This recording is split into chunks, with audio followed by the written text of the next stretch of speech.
엄청 많이 들어. 예, 박정희 교수님 직접 음소거 해주시고 들어오시면 될 것 같습니다. 네, 감사합니다.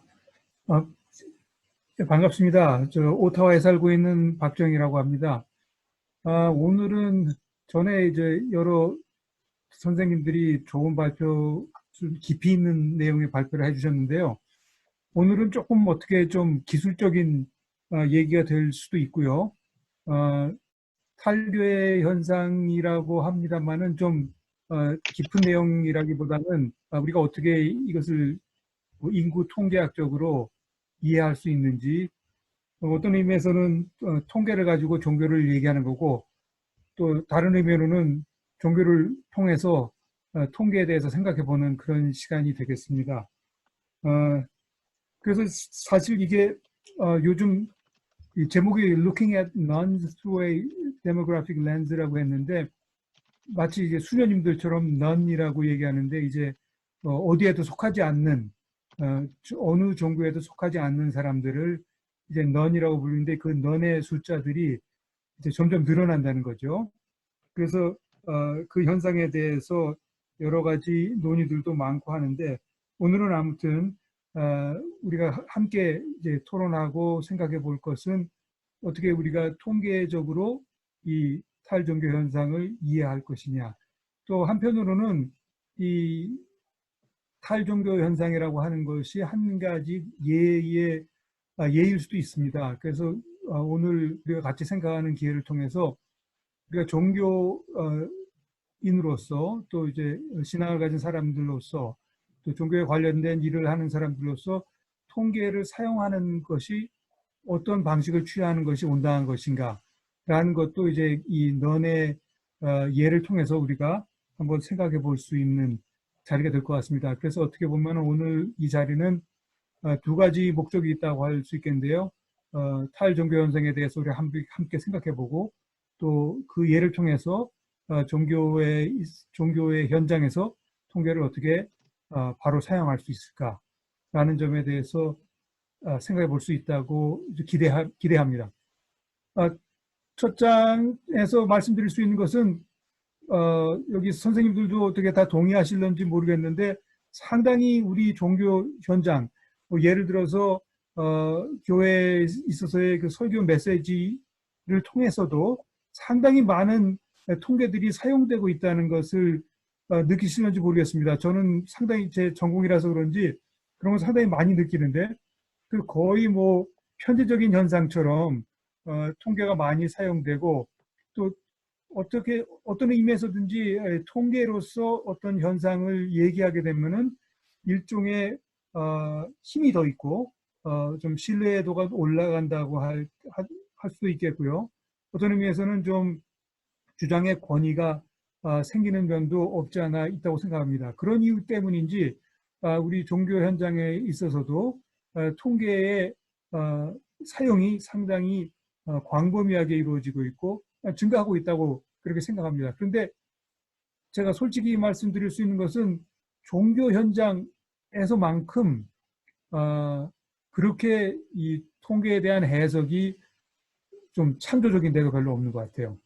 그래서 창조적이라고 그러면은 좋은 뜻도 되겠습니다만은 좀 자의적인 해석 같은 것들이 많이 나타나기 때문에 제 생각에는 우리가 물론 어떤 통계를 갖고 그 분석을 하고 해석을 해야 합니다만은 우리가 알 수 있는 명백한 객관적인 사실에서 출발해서 그 사실을 우리가 분명히 밝힐 수 없는 부분에 대해서는 우리가 이제 가질 수 있는 모든 노력과 뭐 자원과 상식을 동원해서 일종의 추측성 있는 해석을 할 수도 있겠습니다만은 우리 종교 현장에서는 어떤 의미에서는 명백한 인구 통계학적인 그 현상들이 좀 스킵되고 좀 자의적인 해석이 너무 만연되는 현상이 그런 경향이 좀 있는 것 같아서 평소에 제가 좀 종교에서 통계를 좀 더 잘 쓰면 좋지 않을까 그런 생각들을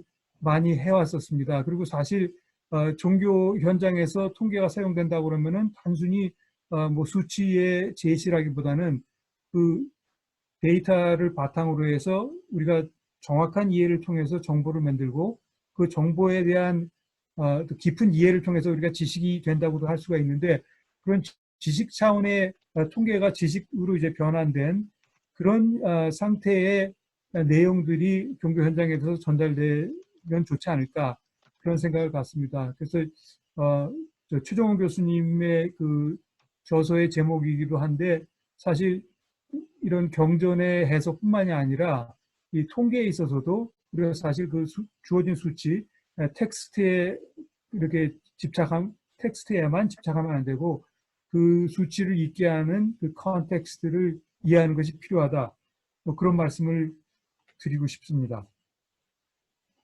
그래서 오늘은 인구학적인 얘기를 한다고 그랬으니까 인구학이라고 하는 것은 기본적으로 디모그래피는 세 가지 인생 이벤트, 세 가지 라이프 이벤트에 관한 얘기가 주된 얘기가 됩니다. 하나는 사망이고, 그다음에 fertility, 출산, migration, 이동.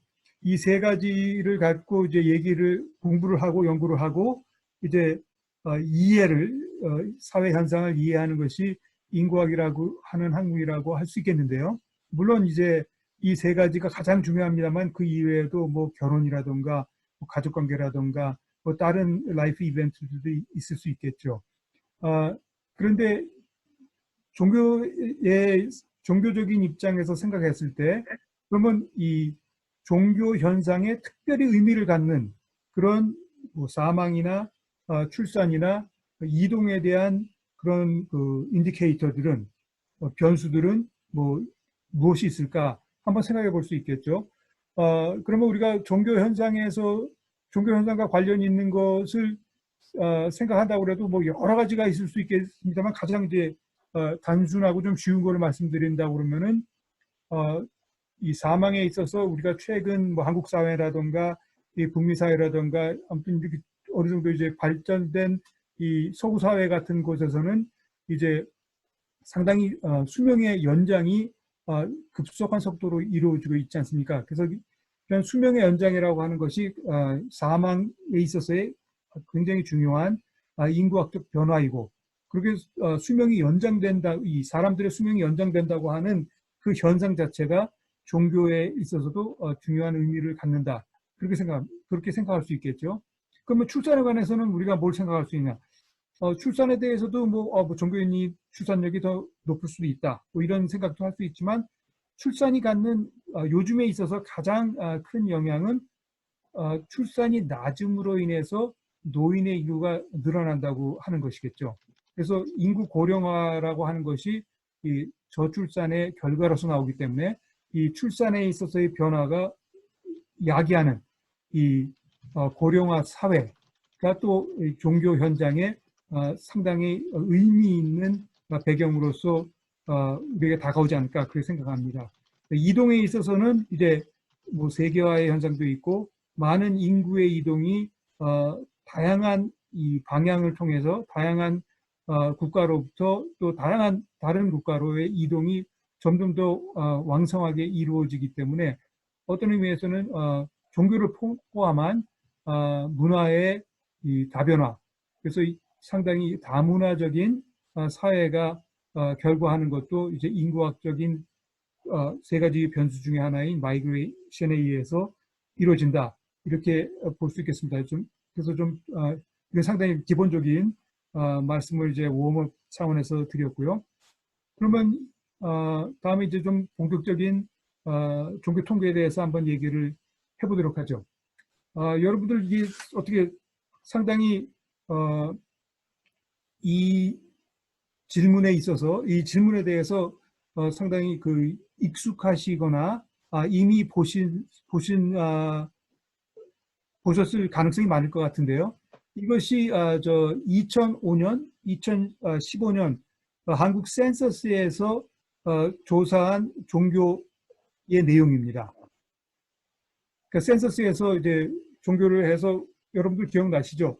2015년도에 개신교들의 숫자가 늘어났다. 또 뭐 불교의 인구가 줄어들었다. 뭐 그런 내용들이 상당히 있었잖아요. 그래서 어떤 의미에서는 뭐 통계를 믿을 수 없다는 얘기도 나왔었고 그런 얘기들이 있었는데 여기서 제가 좀 드리고 싶은 말씀은 가장 중요한 것이 우리가 이제 통계에 대해서 얘기할 때 특히 더군다나 이와 같은 설문의 통계에 있어서는 설문이 어떤 형식으로 이루어져 있고 누구를 대상으로 하여 있고 무엇을 묻고 있는가라고 하는 것이 굉장히 뭐 당연히 기본적인 내용입니다만 그것이 결정하는 부분들이 굉장히 많습니다. 그래서 이 한국의 인구 센서스에 나타나는 10년마다 한 번 하는 거죠. 10년마다 한 번 하는 이 종교에 관한 설문, 종교에 관한 센서스 조사는 굉장히 간단합니다. 질문이 딱 하나예요. 질문이 딱 하나인데 이런 걸 우리가 컨틴전시 퀘스천이라고 하는데 질문이 하나지만 뭐 두 파트로 되어 있죠. 종교가 있다, 있냐 없냐 물어보는데 있으면은 그 다음에 어떤 것이 나의 종교인가를 답하는 것입니다. 그래서 한 퀘스천인데 투 파트로 이루어진 그런 퀘스천이고요. 그리고 여러분들 이 센서스를 통해서 이런 질문을 했는데 종교뿐만 아니라 다른 질문도 많이 하겠죠. 근데 몇 명을 대상으로 이 조사를 하신지 알고 계십니까? 이 설문의 이 센서스의 보통 뭐 갤럽이나 뭐 다른 기관, 뭐 종교기관에서 종교기관이나 종교 관련된 단체에서 설문을 한다고 그럴 때는 뭐 1,000명, 2,000명 뭐 이 정도의 샘플을 가지고 설문을 할 경우가 상당히 많습니다. 그런데 이 센서스의 경우 10년 만에 하는 경우에는 샘플의 숫자가 1,000만 명이에요. 인구의 4분의 1. 그러니까 이건 굉장히 엄청난 양의 정보라고 할 수 있습니다. 그러니까 사실 여기서 결과된 내용은 뭐 불완전하게 들릴 수도 있지만 그리고 의구심이 생길 수도 있지만 다른 어떤 조사보다도 일단은 신뢰해야 될 조사라고 저는 그렇게 말씀드리고 싶습니다. 그런데 우리가 신뢰하기 힘든 이유는 신뢰하기 힘든 그런 의심이 생기게 된 이유는 이 문항이나 목적이나 이런 것에 대한 이해가 조금 달라서 그럴 수가 있습니다. 그래서 제가 처음 말씀드린 것은 딱 한 가지 퀘스천이라고 하는 것이고요. 센서스라고 하는 것은 1,000만을 하지만 개인을 1,000만 명을 이제 골라서 하는 것이 아니라 이 인구의 4분의 1이 되는 가구를 골라서 합니다. 가구를 골라서 그 가구의 이 샘플로 이제 선정된 가구의 한 사람에게 모든 질문을 하게 됩니다. 그러면 이제 그 종교의 질문도 거기에 해당이 되겠죠.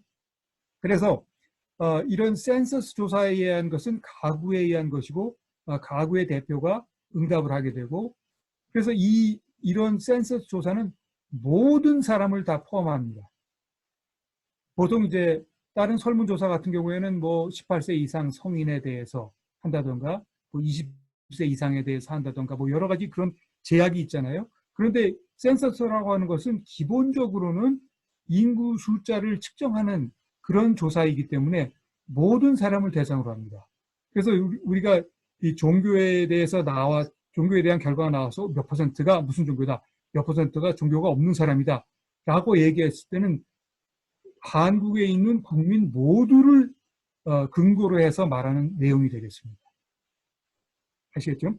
그리고 이제 누가 불교 신자고 누가 기독교 신자고 누가 개신교 신자고 누가 천주교도이고 하는 것을 결정하는 것은 100% 전적으로 개인의 대답에 의해서 결정됩니다.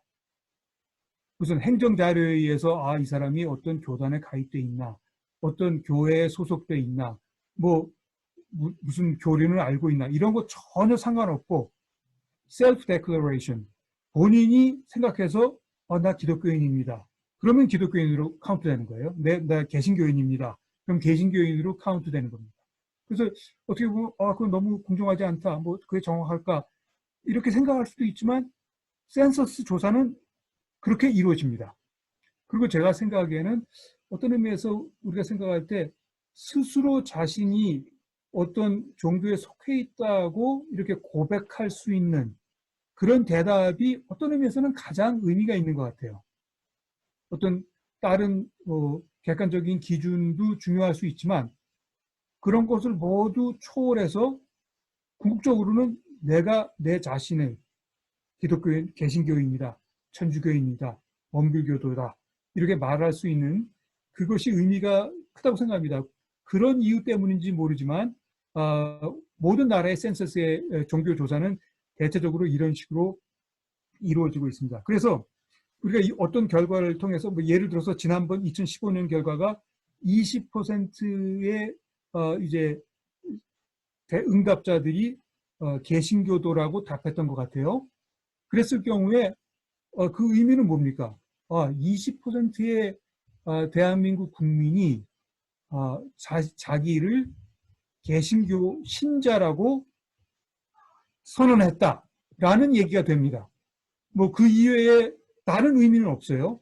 그런데 어떤 신문에 보니까 한국 시민의 한국 국민의 5분의 1이 교회 다닌다 이런 얘기를 하는데 그건 상당히 다른 얘기죠.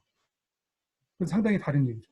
교회를 출석하느냐, 또 어떤 교단에 소속되어 있느냐, 뭐 성경을 얼마나 자주 읽느냐, 아니면 무슨 하루에 한 번씩 하루에 한 번 이상, 3번 이상 기도를 하느냐 이런 것이 전혀 상관이 없는 응답 설문조사라고 말씀드릴 수 있습니다. 그래서 여기서 나오는 결과는 본인이 기독교인이라고 스스로 천명한 사람이 20%다. 이렇게 해석하는 것이 가장 정확한 해석이라고 말씀드릴 수 있겠습니다. 다음으로 넘어가겠습니다. 이제 구체적인 이제 이 결과를 그래프로 그린 것인데요. 옆에 왼쪽의 것을 먼저 보시면은 이 한국 종교 분포 15세 이상 1985년부터 2015년까지 제가 이제 10년마다 이게 이루어지고 있는데 제가 그 85년, 95년, 2005년, 2015년을 다 따로따로 한번 조사해 봤어요. 따로따로 조사해 봤더니 지금 이와 같은 그 그래프가 나왔습니다. 그래서 볼 때 좌측에 있는 그래프를 볼 때 제일 위에 있는 제일 위에 있는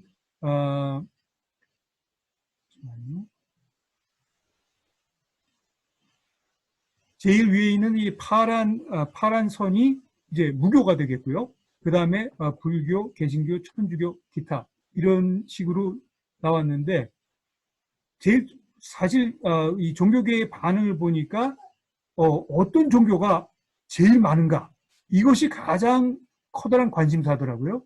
근데 제가 보기에는 이 첫 번째 그래프에서 봤을 때 이 부분 이 무교도들이 월등하게 높은 퍼센티지를 차지하고 있는 부분이 가장 눈에 띄는 결과라고 저는 생각합니다.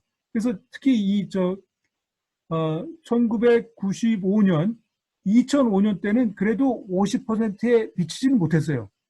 그런데 2015년에는 50%를 넘어서 이제 완전히 머저리티가 되었는데 그 얘기는 뭐냐면은 다른 모든 종교를 다 합쳐도 무교도만큼의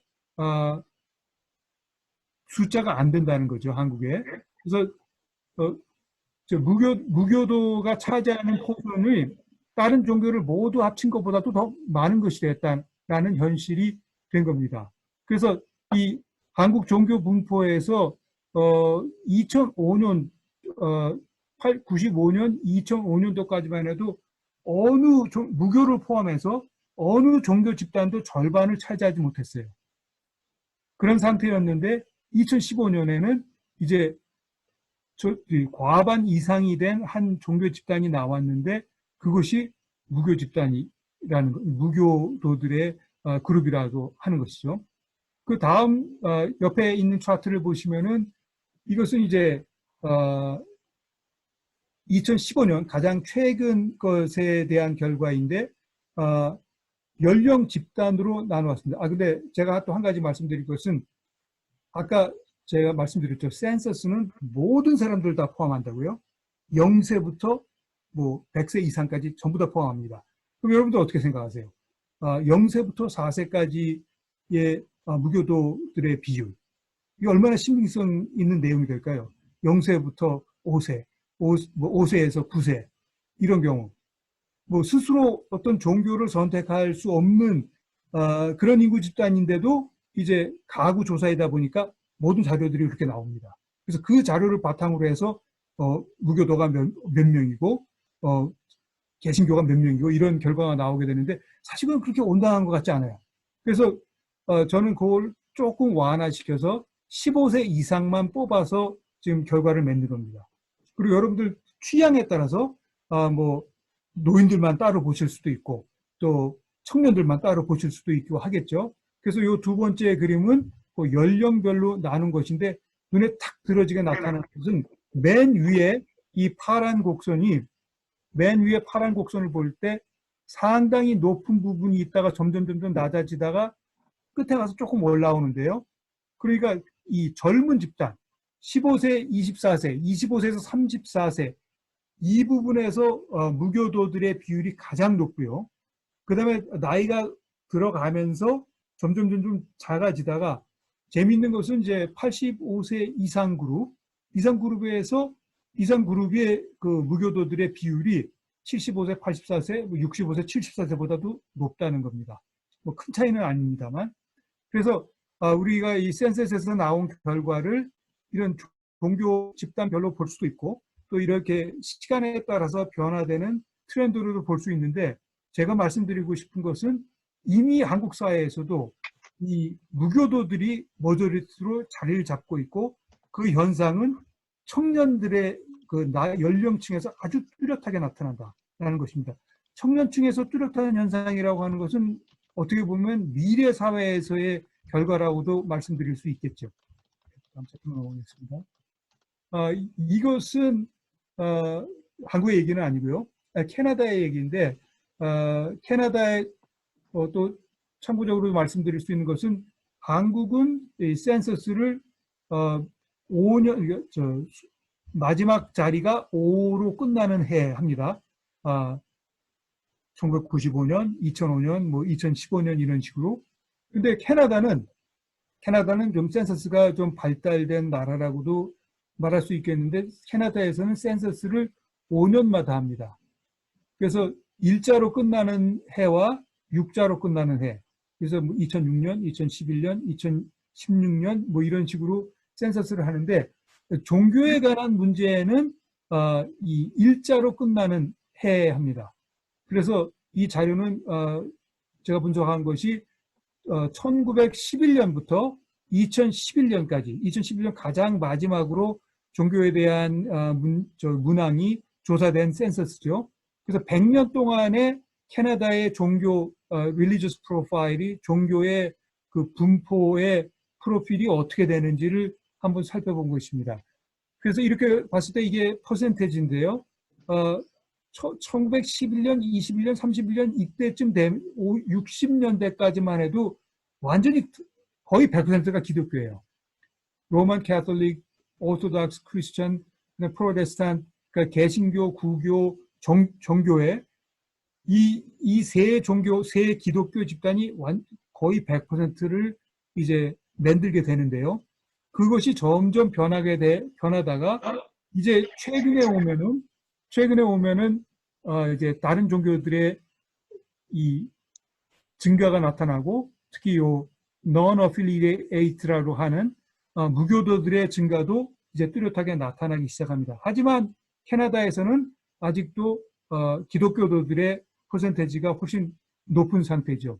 근데 기독교도들의 퍼센테이지를 봤을 때는 개신교들과 이제 캐톨릭, 로만 캐톨릭 두 가지로 봤을 때 한동안은 개신교가 더 높았어요. 1911년, 1941년까지도 개신교의 퍼센테이지가 더 높았는데 그 이후로 개신교가 좀 숫자가 감소하면서 그 다음에 이제 캐톨릭이 가장 다수의 종교 집단으로 자리 잡게 되었습니다. 하지만 두 가지 종교가 지금 현재는 계속 감소하는 추세에 있습니다. 그리고 또 한편으로 여기 나타나고 있는 이제 other religions가 상당히 빠른 속도로 증가하고 있는데요. 이 점은 어떻게 우리가 해석할 수 있느냐? 뭐 예를 들어서 이슬람이라든가 힌두교도라든가 시크라든가 하는 그런 종교들이 이제 캐나다에서 늘어나고 있는데 이것은 아주 간단하게 70년대 이후로부터 발생한 이민의 증가가 결과한 종교의 다양화라고 말씀드릴 수 있겠습니다. 70년대, 80년대 들어오면서 이제 캐나다의 이민 오는 그 오리진 칸츄리들이 그 원래 이제 그 출신국들이 상당히 다양화되었고 비영어권 아시아나 이제 사우스 아메리카나 뭐 이런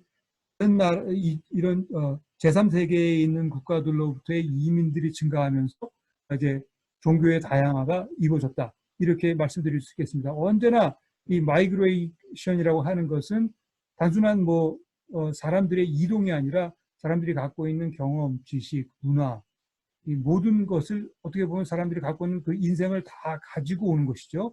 그래서 이민이 옴으로써 이민자들이 캐나다 사회에 적응하는 면도 있지만 사실은 캐나다 사회가 새로운 이민들에게 적응하는 그런 면들도 있게 되는 것이죠. 그것으로 가장 명백하게 나타난다고 할 수 있는 것이 다문화 현상이고 다문화 현상의 중요한 한 축을 이루는 것이 다양한 종교들이 이제 혼재해서 지내게 된다라는 면이 되겠습니다. 이 차트는 이제 미국의 자료인데요. 어떻게 보면은 제가 약간 돌아가겠습니다. 여기 아까 말씀드린 무교도들, 이제 unaffiliated nuns들의 증가 현상이 거의 비슷하게 미국에서도 거의 비슷하게 나타나고 있습니다. 퍼센테이지도 비슷합니다. 그래서 캐나다, 미국 이 북미 사회에 있어서의 그 무교도들의 증가는 굉장히 뚜렷하게 그리고 일관되게 최근에 나타나고 있다. 이렇게 말씀드릴 수 있겠습니다. 그리고 미국이나 캐나다에 있어서의 이 무교도들의 탈종교인들의 증가는 기독교에게 특별히 의미가 있는 이유가 거의 다 기독교로부터의 이탈이라는 의미가 있기 때문입니다. 그래서 탈종교는 상당 부분에 있어서의 탈기독교화를 의미한다고 할 수 있겠죠. 다음으로 넘어가겠습니다. 이게 약간 복잡한 내용이 될 수 있는데 굉장히 중요한 차트라고 저는 생각합니다. 그래서 일단 이 부분을 자세히 좀 봐주시길 부탁하는데요. 지금 여기에 라인이 하나, 둘, 셋, 넷, 다섯이 있는데 이게 다섯 세대를 말합니다. 그래서 the greatest generation, 그다음에 silent generation, 그다음에 baby boomer generation, 그다음에 generation X 또는 bust generation이라고 하는 generation이 있고요. 그다음에 이제 millennial generation 이렇게 다섯 generation들의 탈종교화를 나타낸 차트입니다. 그럼 여기서 제가 먼저 설명을 좀 드리면은 이 greatest silent 이런 제너레이션 너무 옛날 제너레이션이니까 베이비 부모를 갖고 일단 말씀드리겠습니다. 베이비 부모들은 제가 속해 있는 제너레이션인데요. 베이비 부모들은 이제 1946년에서 1964년 사이에 태어난 사람들이 베이비 부모들입니다. 그리고 이제 제너레이션 X는 1965년에서 1980년 사이에 태어난 사람들이고요. 사일런트 제너레이션은 그 이전에 우리들 부모님들 세대라고 할까요? 1925년에서 1945년에 사이에 태어나신 분들이 되겠습니다. 그래서 그렇게 다양한 제너레이션들이 있고요. 그 다음에 이 아래 X축에는 이 설문을 한 그 연도들이 있습니다. 1978년, 88년, 98년, 2008년, 2018년. 그러니까 어떤 의미에서는 지금 다른 세대들은 1978년, 88년, 98년, 2008년, 2018년에 다른 연령을 갖고 있겠죠. 태어난 해는 예를 들어서 베이비 부모들이 46년부터 64년 사이지만 1978년에는 14살부터 32살 그때였고 88년에는 이제 24살에서 42살까지 그던 시기였고요. 88년 뭐 그런 식으로 되겠습니다. 그래서 우리가 본다 그러면은 한번 1988년을 보죠. 1988년을 보면은 제너레이션 X가 가장 무교도인 퍼센테이지가 높아요. 그렇죠?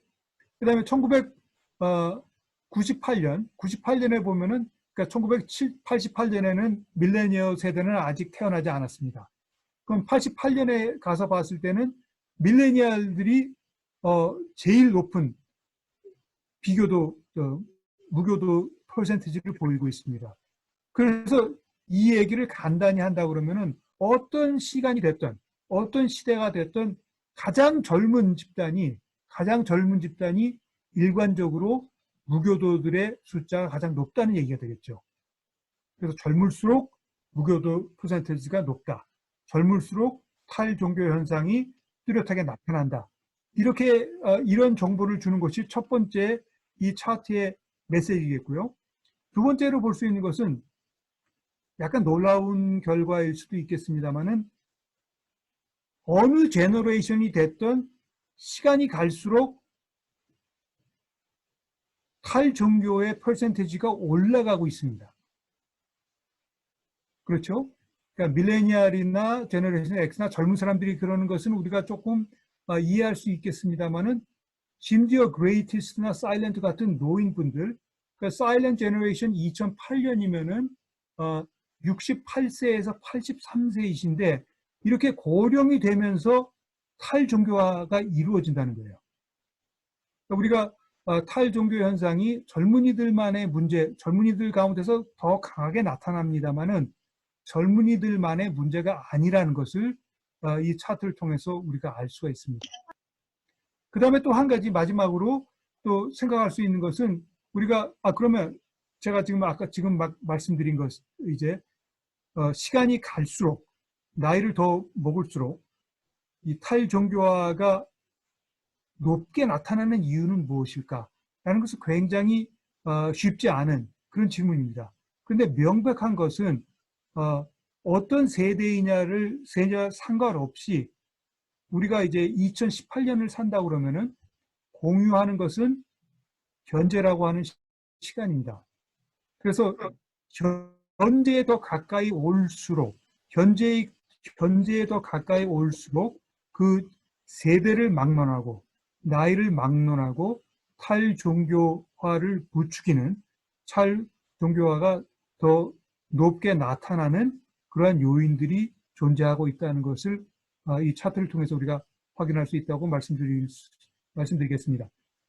그리고 마지막으로 한 가지 더 이제 우리가 코홀 이펙트라고 하는 것을 말씀드릴 수 있겠는데요. 이런 겁니다. 우리가 밀레니얼 세대가 이제 우리들 자녀 세대라고 할 수 있겠는데요. 그럼 내가 젊었을 때 베이비 부모의 세대가 젊었을 때의 이 탈종교의 그 정도와 그 비슷한 나이 시대 때 밀레니얼 세대들은 얼만큼 탈종교를 하고 있는가라는 것을 우리가 생각해 볼 수 있습니다. 그러면은 예를 들어서 베이비 부모 세대가 1988년도면은 나이가 어느 정도 되냐면은 24살에서 40살 정도 됩니다. 베이비 부모가 1988년도에 바로 이 지점입니다. 그러면은 밀레니얼 세대가 그 비슷한 나이일 때는 언제냐면은 어림잡아서 2008년 정도가 됩니다. 2008년도 밀레니얼 세대와 이제 1988년도 베이비 부모 세대가 비슷한 나이입니다. 그런데 여기서 보듯이 탈종교와의 퍼센테이지의 차이는 이렇게 큽니다. 그러니까 뭐 나이에 따라서도 젊은 사람일수록 탈종교가 높기도 하지만 이 태어난 지점이 어디냐, 그 세대를 결정하는 지점이 어디냐에 따라서 엄청난 차이를 나타낸다. 이렇게 볼 수가 있겠습니다. 그러면은 다음의 질문은 이와 같은 현상이 북미의 현상이냐 아니면 한국에도 일어나는 현상이냐? 라는 질문을 우리가 한번 생각해 볼 수 있겠죠. 그 점을 한번 보도록 하겠습니다. 무교인들의 비율 변화를 제가 한번 계산해 봤습니다. 그리고 여기에 나와 있는 나이는 2015년도의 나이입니다. 2015년도의 나이인데, 그러니까 제가 무교인들의 비율 변화를 2005년과 2015년을 비교한 것인데요. 그러면은 2005년도에는 이제 무교 비율이 20%, 뭐 30%였는데 2015년도에는 60%가 됐다. 그러면은 2배로 뛰었죠. 그러면 여기에 나타나는 숫자는 2가 됩니다. 그래서 여기에 나타나는 수가 2가 됩니다. 근데 만약에 무교인 비율이 50%였는데 2005년에 2015년에 또 50%다. 그럼 1이죠. 1이죠. 그래서 다른 얘기로 하면은 1보다 크면은 무교도인들 비율이 늘어났다는 뜻입니다. 근데 보면은 전부 다 1을 넘어요. 모든 연령 집단에서 전부 다 1을 넘어요. 1보다 낮은 그런 연령 집단이 없습니다. 근데 여기서 25세에서 34세 제일 높죠. 근데 제가 여기서 측정한 것은 아까 전에 차트에서 보여드린 것과 같이 25세에서 34세까지의 무교도 비율을 봤는데요. 2015년. 근데 비교한 것은 2005년도에는 25에서 34세가 아니라 10년 젊은 사람들을 봤습니다. 그러니까 그 똑같은 연령 집단을 따라서 온 거죠. 그래서 여기 35세에서 44세는 2005년도에는 25세에서 34세인 사람들의 비율과 2015년도에 35세에서 44세의 비율을 이제 비교한 겁니다. 이렇게 해서 봤을 때 10년이라는 나이를 먹는 사이에 모든 연령 집단에 있어서 무교의 비율이 증가했다는 거예요.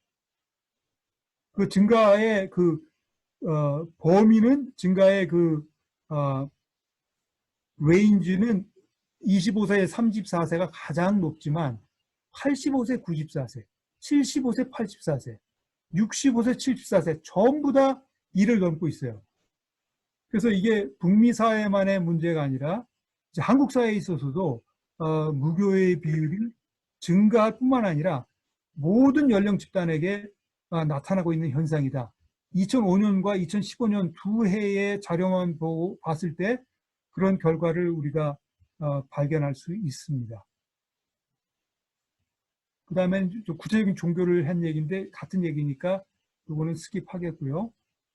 그래서 결과적으로 제가 이제 말씀드릴 수 있는 것은 여러 번 지금 반복해서 말씀드렸습니다만은 이제 인구 집단이 우리 한국 사회나 뭐 미국 사회나 캐나다 사회나 인구 집단 사이에서 이 종교를 갖지 않는 사람들의 숫자가 늘어나고 있는데 그에 대한 해석을 우리가 어떻게 할 것이냐.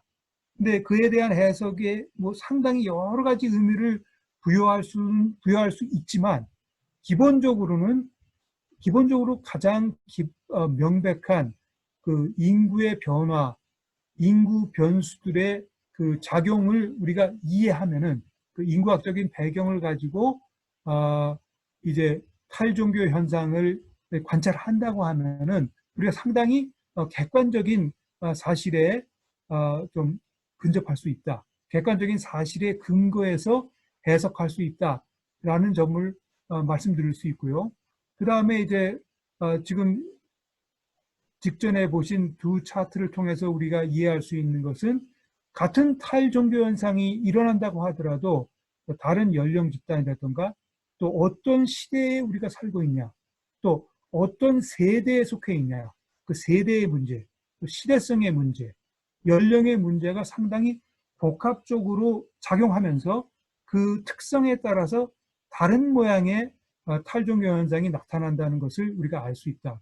그렇기 때문에 이런 그 에이지 효과라든가 피리드 효과라든가 코호트 효과에 대한 이해를 바탕으로 우리가 이제 탈종교 현상을 생각하고 또 그런 이해를 갖는다고 하면은 이제 종교인들의 입장에서 탈종교 문제에 접근할 때에 대한 어떤 방안이나 대책이나 뭐 전략 같은 것을 세운다고 할 때 중요한 기본적인 정보가 되지 않을까 그렇게 생각합니다. 마지막으로 한 가지만 제가 더 말씀드릴 것은 제가 더 주로 이제 참고한 자료들인데요. 여러분들 혹시 관심 있으시면은 Religion in Public, 또 Public Religion Research Institute, Pew Research는 많이 아실 거고요. 바하나 그룹 이런 데서 자료들이 많이 나오는데 이런 자료들을 참고하시면은 종교에 관련된 통계의 이해를 높이시는데 도움이 되리라고 생각합니다. 제 말씀은 좀 너무 길어진 것 같은데 이상 마치겠습니다.